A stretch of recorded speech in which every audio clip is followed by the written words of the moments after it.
महाराज जी, क्या अपने कर्मों का फल बच्चों का माता पिता पे या माता पिता का बच्चों पे, ऐसा होता है महाराज जी? क्योंकि हम संबंध स्वीकार किए हुए हैं। जैसे आपका बच्चा कहीं जाकर के अधर्म आचरण किया, पुलिस जब आएगी, यही प्रमाण लौकिक प्रमाण से देख लीजिए, तो आपको कड़वे वचन और शासन मिलेगी, क्योंकि वो आपका बेटा है।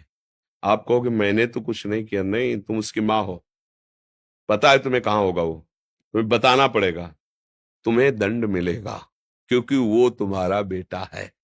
अच्छा, अब तुम्हारा बेटा भगवान का भजन करके भगवत भक्ति में तन्मय है। अच्छा, ये महाराज जी की माता है। अरे बड़ी कृपा, आपको प्रणाम मिल रहा है ना, किस लिए? आपका बेटा भगवान को भक्त हुआ। ध्रुव जी का जब परम पद पर आरूढ़ होकर विमान जा रहा था, तो उन्होंने भगवान के पार्षदों से कहा मेरी माँ। तो बोले वो जो अगला विमान बड़ा तेजस्वी जा रहा है ना, उसमें माँ जा रही है। पुत्र के कर्मों का माता पिता परिवार पर प्रभाव, और माता पिता के कर्मों का पुत्र पे प्रभाव। कर्मों का तो इतना बड़ा सूक्ष्म स्वरूप है कि समझना, जैसे जुआ हो रहा है और आप केवल ऐसे ही जा रहे थे, देखा जुआ हो रहा है क्या, आप खड़े हो गए, और जब पुलिस आएगी ना, तो पहला डंडा तुम्हारे पड़ेगा। आप कहोगे मैं खेल नहीं रहा था, तो बोले यहाँ खड़े क्या कर रहे थे? बोले केवल देख रहा, देखने के संबंध में दंड हो गया। फिर वो तो तुम्हारे शरीर से प्रकट हुआ है, फिर यह शरीर का संबंधी है, फिर आपको भोगना पड़ेगा। इसीलिए भगवान से प्रार्थना करते हैं कि हमें ऐसा पुत्र मिले, ऐसा पति मिले, हमारा ऐसा परिवार मिले जो भगवान के चरणों में भक्ति रखता हो। हमें ऐसी जगह जन्म मिले जिससे हम, आप भक्त हो लेकिन आपका परिवार अभक्त है, अब वहां वो कोई भी अधर्म आचरण करेगा तो आपको उसका क्लेश भोगना पड़ेगा, नहीं भोगना पड़ेगा। भाई इसका पिता बंद करो इसको, अभी वो पता खुद खुद आ जाएगा। जब्त करो, इसकी संपत्ति जब्त करो। जब कोई बहुत अपराधी नहीं मिलता ना, तो उसका परिवार, उसका घर, उसके रिश्ते नाते दूर का मामा लगता है, उसके यहां भी डंडा चलेगा जाके। तुम्हारे यहां आया था? नहीं आया था, चार लोगों से पूछेंगे, हड़काएंगे, पूरी जगह देखेंगे, क्यों? बोले दूर का मामा लगता था। थोड़ा भी संबंध धर्मा, ऐसे ही भगवान की भक्ति करने वाले की 21 पीढ़ियां तर जाती, शास्त्र में लिखा 21 पीढ़ियां। क्यों? थोड़ा भी संबंध, क्यों हमारे है, इसी संबंध से उसको लाभ मिल जाता है। तो ऐसा तो कर्म का सहयोग देखा गया, प्रगट में भी देखा गया है और बाहर भी देखा गया है। जैसे अग्नि की सामर्थ्य दाहिका शक्ति है, आप जान के छुओ, अनजान में छुओ, जबरदस्ती कोई छुआ दे या भूल से छू, सबका परिणाम एक ही होगा, वो जला देगी। उसमें दायिका शक्ति है। ऐसे मन लगे तो राम कृष्ण हरि, मन न लगे तो राम कृष्ण हरि, फल बराबर मिलेगा।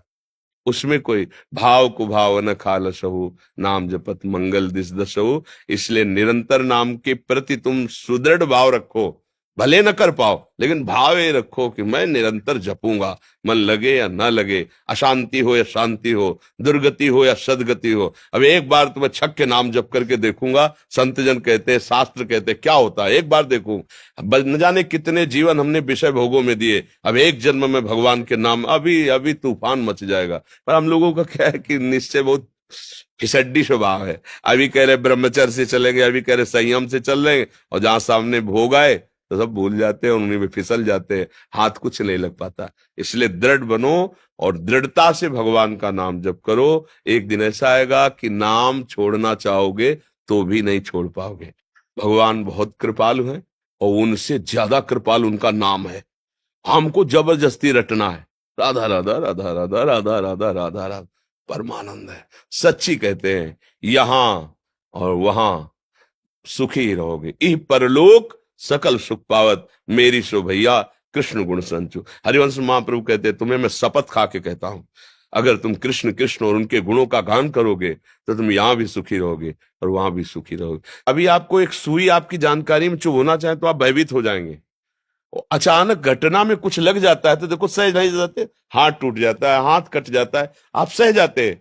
सोचो इतना कष्ट सह जाते हो, और ये काम क्रोध आदि आपको जरा सा लुभायमान करते हैं, उसको आप क्यों नहीं सह जाते हो? क्योंकि आपने सहने की बात ही नहीं सोची है, आपने भोगने की बात सोची, इसलिए फिसल जाते हो। नहीं, आप में इतनी सामर्थ्य कि आपको कोई परास्त नहीं कर सकता, सच्ची बात मानना। अच्छा, जैसे आपको जेल मिल गई, अब आपको वहां अनुकूलता तो मिलती नहीं, लेकिन जीते हो ना, तो बोले मन मार के जीना पड़ता है ना। हाँ, ऐसे तुम यहां अगर मन मार के जीना सीख जाओ तो तुम महात्मा हो जाओगे, नहीं हो जाओगे। अच्छा, जैसे किसी को जेल मिलती है, एक छोटी सी सेल होती है, छोटी सैया, साधारण कपड़े, साधारण भोजन, और अगर वो आप जीवन यहां जी के राम राम कृष्ण कृष्ण हरि हरि राधा राधा, तो आप गृहस्थी में रहते हुए बहुत बड़े महात्मा हो जाओगे, अगर वहां की बात समझ लो। लेकिन जीव की समझ ठीक नहीं, जब वहां जाता है तो उसके होश खराब हो जाते हैं। अब प्रभु से संबंध नहीं, विषयों से संबंध, विषय छिन गए, स्वतंत्रता छिन गई, अब यही जेल है। आप जीवन इधर भोगता है, परिणाम में नरक फिर उधर भोगता है। इसलिए यहीं सुधर जाओ। यहां तुम्हें कोई गाली दे, सह जाओ, अपमान करे, सह जाओ। वहां वहां डंडा चलेगा तो भी कोई सहयोगी नहीं तुम्हारा। समझो, यही मान लो माया, मैं माया की जेल में हूं, अब मुझे इसे मुक्त होना है, अभी महात्मा बन जाओ। महात्मा का मतलब होता है अच्छे विचार, अच्छे आचरण, अच्छा भाव, अभी आ जाएगा। अब अपने लोग ये तो सोचते नहीं, हमें सुख भोगना चाहे दूसरे को काटना पड़े, बस यहीं से पापाचरण शुरू हो जाता है, यहीं से गंदी बात शुरू हो जाती है, यही दुर्गति का कारण हो जाता है।